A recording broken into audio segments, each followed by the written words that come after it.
क्या आपके कस्टमर कई बार यह शिकायत करते हैं, जैसे इंजन बहुत ज्यादा गर्म हो रहा है, कार का पिकअप कम हो रहा है, माइलेज कम मिल रहा है, गाड़ी से सफेद धुआं बाहर निकल रहा है, चलता हुआ इंजन बंद पड़ रहा है, और कभी-कभी तो इंजन अचानक बंद होने के बाद शुरू ही नहीं होता।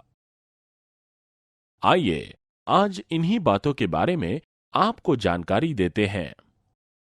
कैस्ट्रॉल ऑटोमोबाइल एकेडमी में आपका स्वागत है। अगले 10 मिनटों में आप यह जानेंगे कि आधुनिक कूलिंग सिस्टम कैसे काम करता है, कूलिंग सिस्टम में कौन से पार्ट्स होते हैं, वो किस तरह से काम करते हैं, और आप यह जानेंगे कि प्रीमियम और आधुनिक कारों में कूलिंग सिस्टम में क्या बदलाव होता है। साथ में आप ये भी जानेंगे कि कूलिंग सिस्टम की देखभाल में क्या करें और क्या ना करें। जैसे कि आप जानते हैं, इंजन कूलिंग सिस्टम इंजन को सुचारू रूप से चलाने के लिए आवश्यक तापमान बनाए रखता है। अगर तापमान जरूरत से ज्यादा हुआ तो गाड़ी में पिकअप या कम माइलेज की शिकायत हो सकती है, या कभी-कभी तो इंजन सीज होने पर ग्राहक को भारी नुकसान उठाना पड़ता है। क्या आप जानते हैं कि इंजन का तापमान कम होने से भी कई समस्याएं आ सकती है? माइलेज कम हो जाना, पार्ट्स की घिसावट बढ़ने से, इंजन की आयु कम हो जाना और इंजन से सफेद धुआं निकलना। पुरानी तकनीक के कूलिंग सिस्टम में कुछ समस्याएं थी, जैसे over cooling, over heating, coolant का नुकसान और सिस्टम के अंदर हवा का फंसना। आधुनिक कूलिंग सिस्टम ने इन समस्याओं को दूर किया है। आधुनिक कूलिंग सिस्टम के पार्ट्स इस प्रकार हैं: coolant pump, thermostat valve, radiator, pressure cap, coolant recovery tank, degassing tank, cooling fan, coolant temperature sensor. आइए अब हम कूलिंग सिस्टम के इन पार्ट्स के कार्य को समझते हैं। Coolant pump. Coolant pump radiator से कूलेंट खींचता है और इसे सिलेंडर ब्लॉक और हेड के कूलिंग जैकेट्स में फैलाता है। कूलेंट पंप सेंट्रीफ्यूगल प्रकार का होता है। यह आमतौर पे कास्ट आयरन से बनता है। कूलेंट पंप को क्रैंकशाफ्ट द्वारा बेल्ट के माध्यम से चलाया जाता है। थर्मोस्टैट। थर्मोस्टैट कूलिंग सिस्टम में लगाया गया एक तापमान संवेदनशील वाल्व है। थर्मोस्टैट वाल्व कूलेंट तापमान के निर्धारित सीमा तक पहुंचने तक बंद रहता है और इस प्रकार कूलेंट को रेडिएटर की तरफ जाने से रोका जाता है। इस तरह इंजन के तापमान को जल्द से जल्द बढ़ाकर निर्धारित रेंज में पहुंचाया जाता है। इंजन कूलेंट तापमान 82 डिग्री सेल्सियस से बढ़ने पर थर्मोस्टैट में मौजूद एक्सपेंशन वैक्स फूलता है, जिससे थर्मोस्टैट खुलना शुरू हो जाता है। तब कुछ मात्रा में कूलेंट रेडिएटर की तरफ जाता है। इंजन कूलेंट तापमान 93 डिग्री सेल्सियस होने पर थर्मोस्टैट पूरी तरह से खुल जाता है और ज्यादा से ज्यादा कूलेंट रेडिएटर की तरफ जाता है। इस तरह इंजन ऑपरेटिंग टेम्परेचर को मेंटेन करने का काम करते रहता है। ध्यान रहे कि थर्मोस्टैट खुलने का तापमान सभी गाड़ियों में एक समान नहीं होता। यह 82 डिग्री सेल्सियस से 91 डिग्री सेल्सियस रेंज में खुलना आरंभ होता है और 98 डिग्री सेल्सियस से 103 डिग्री सेल्सियस की रेंज में पूरी तरह से खुल जाता है। रेडिएटर।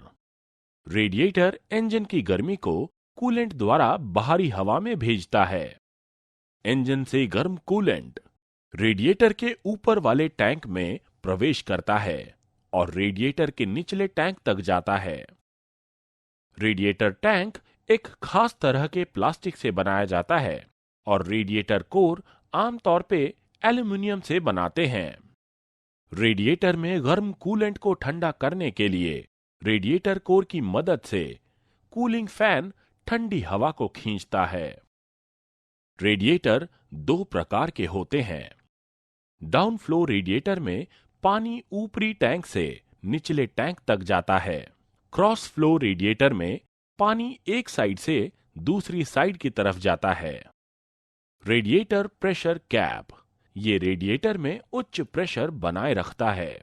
इससे कूलेंट में उबाल आने का तापमान बढ़ जाता है, जिससे कूलिंग का काम अच्छी तरह से होता है।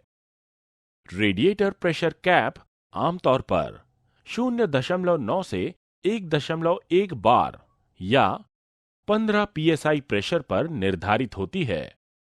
जब प्रेशर 15 psi से अधिक हो जाता है तो प्रेशर वाल्व खुल जाता है।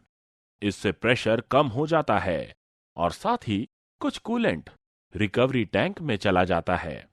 जब इंजन ठंडा होता है तो प्रेशर कैप में वैक्यूम वाल्व खुलता है और रिकवरी टैंक से कूलेंट रेडिएटर में जाता है, जिससे कूलेंट लेवल बराबर हो जाता है और वैक्यूम के कारण रेडिएटर को सिकुड़ने से बचाया जाता है। Coolant recovery tank. Coolant recovery tank एक कूलेंट रिजर्वायर है।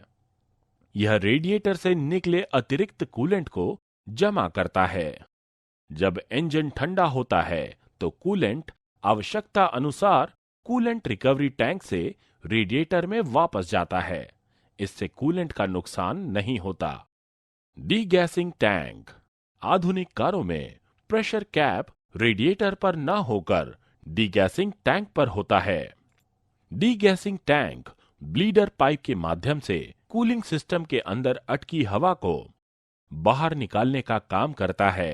डीगैसिंग टैंक होज के माध्यम से कूलेंट सिस्टम से जुड़ा हुआ होता है, जिससे सिस्टम में हमेशा कूलेंट का प्रवाह बना रहता है। Cooling fan. कूलिंग फैन वातावरण से हवा को रेडिएटर से होते हुए खींचता है, जिससे गर्म कूलेंट ठंडा होता है। आधुनिक कारों में इस्तेमाल किए जाने वाले कूलिंग फैन 3 प्रकार के होते हैं। एक मैकेनिकल फैन। यह इंजन क्रैंक शैफ्ट से बेल्ट द्वारा चलता है। दूसरा viscous fan. Viscous fan engine belt द्वारा चलता है, लेकिन फैन और बेल्ट से चलने वाली पुली के बीच विस्कस कपलिंग का इस्तेमाल किया जाता है। तापमान के परिवर्तन के साथ विस्कस फ्लूइड का प्रवाह बदलता है, जिससे फैन की गति भी बदलती है। और तीसरा इलेक्ट्रिक फैन। आधुनिक कारों में इलेक्ट्रिक फैन का इस्तेमाल होता है, जो तापमान के अनुरूप चलाया जाता है। आधुनिक वाहनों में कूलिंग फैन लगभग 105 डिग्री तापमान पर शुरू होता है। इलेक्ट्रिक फैन इलेक्ट्रिक मोटर द्वारा चलता है। ECU इलेक्ट्रिक फैन को कंट्रोल करता है। इंजन टेम्परेचर सेंसर से प्राप्त जानकारी के आधार पर ECU electric fan electric motor द्वारा चलता है। आमतौर पर यह 1500 से 3000 RPM पर काम करता है। इसकी बनावट प्लास्टिक की होती है। Coolant temperature sensor. यह साधारणतः सिलेंडर हेड पर लगा होता है और कूलेंट के तापमान को मापता है। इस तापमान की जानकारी को इंस्ट्रूमेंट क्लस्टर पर दिखाया जाता है, ताकि ड्राइवर को इंजन के तापमान के बारे में पता चले। आधुनिक इंजनों में उच्च तापमान दर्शाने के लिए इंडिकेटर लैंप होता है। जब तापमान नुकसान देने वाली सीमा तक पहुंचता है, तब यह लैंप जलता है, ताकि ड्राइवर को सूचित किया जा सके। आइए अब हम कूलिंग सिस्टम के महत्वपूर्ण घटक यानी कूलेंट के बारे में जानकारी लेते हैं। कूलेंट क्यों? कूलेंट में एथिलीन ग्लाइकॉल यह केमिकल होता है। कूलेंट पानी से बहुत कम तापमान पर जमता है। इस वजह से इंजन ठंड के मौसम में भी काम कर सकता है। कूलेंट केमिकली रूप से निष्क्रिय होता है। इस वजह से कूलिंग सिस्टम में स्केल नहीं तैयार होते। यह कूलिंग सिस्टम के पार्ट्स पर जंग के परत बनने से रोकता है। कूलेंट का उबलने का तापमान पानी से ज्यादा होता है, जिससे सिस्टम प्रभावी ढंग से काम करता है। कूलेंट की तुलना में पानी का बॉइलिंग पॉइंट तापमान कम रहने से पानी जल्दी उबलेगा, जिस वजह से भाप यानी गैसेस पैदा होगी। गैसेस की वजह से पानी के प्रवाह में बाधा आने से इंजन ओवरहीट होता है, जिससे इंजन सीज भी हो सकता है। कूलेंट बॉइलिंग पॉइंट बढ़ाता है, इसलिए कैविटेशन मतलब बुलबुले नहीं तैयार होते। इस कैविटेशन की वजह से पिटिंग होता है। कूलेंट लुब्रिकेंट का भी काम करता है, जिस वजह से कूलिंग सिस्टम में प्रवाह सुचारू रूप से होता है। कम गुणवत्ता वाला कूलेंट इंजन की खराबी की आम वजह हो सकता है। आधुनिक इंजनों में इंजन कूलेंट का उपयोग इंजन कूलिंग के अलावा कई और जगह पर होता है। एयर कंडीशनिंग सिस्टम में सर्दियों में पैसेंजर कंपार्टमेंट गर्म करने के लिए इंजन कूलेंट को हीटर कोर में प्रवाहित किया जाता है।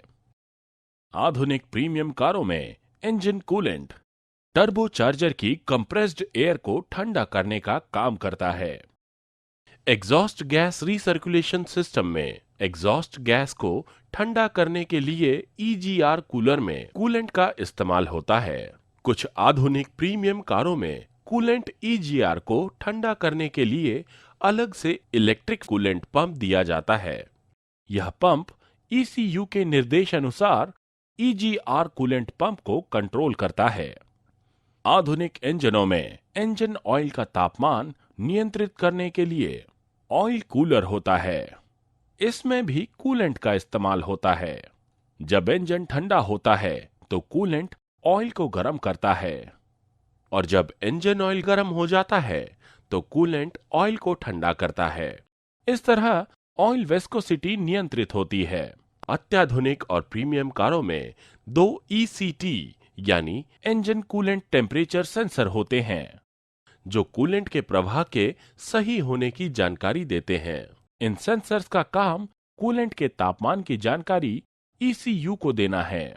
इन सभी जरूरतों के लिए आधुनिक और प्रीमियम कारों में इंजन कूलिंग सिस्टम में कई बदलाव किए गए हैं। कुछ आधुनिक प्रीमियम कारों में इलेक्ट्रिक कूलेंट पंप लगाया गया है। इसे ईसीयू द्वारा कंट्रोल किया जाता है, जिससे इंजन के तापमान के अनुसार कूलेंट प्रवाह का सटीक नियंत्रण होता है। कुछ आधुनिक कारों में थर्मोस्टेट इंजन कूलेंट इनलेट पर लगाया जाता है, जिससे थर्मोस्टेट खुलने पर इंजन का तापमान अचानक नहीं गिरता। इस वजह से इंजन को नुकसान नहीं पहुंचता। कुछ आधुनिक और प्रीमियम कारों में मैप कंट्रोल्ड सोलेनॉइड प्रकार का थर्मोस्टेट होता है। इस थर्मोस्टेट को ईसीयू द्वारा नियंत्रित किया जाता है, जिससे इंजन के तापमान पर सटीक नियंत्रण होता है। इंजन कूलिंग सिस्टम का मेंटेनेंस क्या करें और क्या न करें। सबसे पहले समझते हैं कि फैन की जांच के लिए क्या करें। विस्कस फैन के काम करने की क्षमता की जांच करने के लिए इंजन गर्म करें और गर्म स्थिति में इंजन बंद करें। इंजन बंद होने के साथ फैन लगभग आधे से 1 चक्कर के भीतर रुक जाना चाहिए, जो कि फैन की क्षमता सही होने का संकेत है। यदि फैन ज्यादा चक्कर काटता है तो फैन में खराबी है। इस फैन असेंबली को बदल दें। इलेक्ट्रिक फैन यदि नहीं चल रहा है तो उसके फ्यूज की जांच करें। आधुनिक इंजनों में चेक लैंप जलने पर डायग्नोस्टिक टूल का इस्तेमाल करके खराबी का पता लगाया जा सकता है। कूलिंग सिस्टम से किसी भी रिसाव की तुरंत जांच करें और उसे सुधारें। कूलेंट लेवल की जांच करें और जरूरत पड़ने पर टैंक में भरें। इंजन गर्म होने की स्थिति में रेडिएटर प्रेशर कैप खोलना खतरनाक हो सकता है, इसीलिए ठंडे इंजन में ही कूलेंट भरने का काम करें। फैन बेल्ट की जांच करें, यदि खराब है तो उसे बदलें। अब कूलेंट के बारे में क्या करें और क्या न करें। पानी के साथ कूलेंट के मिश्रण का अनुपात निर्माता की सिफारिशों के अनुसार होना चाहिए। उपयोग के लिए तैयार या पूर्व मिश्रित कूलेंट के मामले में पानी ना मिलाएं। टॉप अप के लिए केवल डिस्टिल्ड वाटर का ही उपयोग करें। रेडिएटर होजेस ईपीडीएम या एम क्लास रबर से बनाए जाते हैं। ज्यादातर यह काले कलर के होते हैं। कुछ प्रीमियम कारों में सिलिकॉन रबर होजेस लगाए जाते हैं। यह उच्च तापमान और प्रेशर पर काम करते हैं। आमतौर पर सिलिकॉन रबर होजेस नीले रंग के होते हैं। आधुनिक प्रीमियम कारों में पानी का तापमान 110 डिग्री सेल्सियस तक होता है। इन बातों का ध्यान इन्हें बदलते समय रखें। इसी के साथ कूलिंग सिस्टम के विषय पर चर्चा यहां समाप्त होती है। हमें उम्मीद है कि आप कारों के इंजन कूलिंग सिस्टम के बारे में अच्छी तरह से समझ चुके होंगे और इस जानकारी को अपने काम में लाकर आप अपने ग्राहकों की मदद और अच्छी तरह से कर पाएंगे। धन्यवाद।